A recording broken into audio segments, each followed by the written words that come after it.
ஒண்ணுல நம்ம தமிழ்நாடு இயல் இசை நாடகம் என்னென்ன நடந்துருக்கீங்க? நம்ம வந்து அவங்க நலவடைஞ்ச நிலையில நம்ம நாடகத்துறை இருக்கு.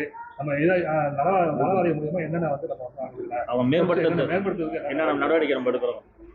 நான் பொதுக்குழுல இருக்கேன். ஆனா நான் மெயினா ஃபோக்கஸ் பண்றது என்ன, நான் பரதநாட்டிய கலைஞர். ஸோ அதனால எங்களுக்கு வந்து தனி ஒரு குழு இருக்குது. ஆனா பொதுவாகவே இயலிசை நாடக மன்றத்துல வந்து இந்த நாட்டுப்புற கலைஞர்கள் நிறைய முக்கியத்துவம் கொடுக்குறோம். அவங்களுக்கு வந்து அந்த அதாவது ஒவ்வொரு மாவட்ட ரீதியா வர நாட்டுப்புற கலைஞர்கள், தெருக்கூத்து கலைஞர்கள், நாடக கலைஞர்கள் இவங்களுக்கு எல்லாருக்குமே வந்து நாங்கள் ஒரு பொற்கிழி மாதிரி மாவட்ட ரீதியாக கொடுத்துட்ருக்கோம்.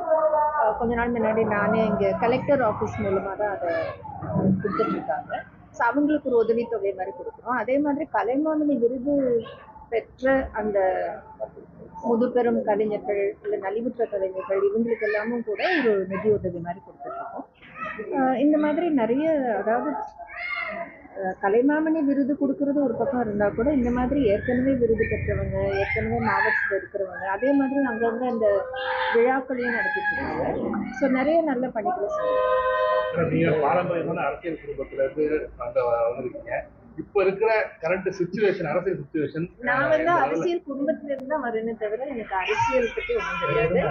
நான் வந்து கலையை பத்தி ஏதாவது கேளுங்க, மருத்துவத்தை பத்தி கேளுங்க.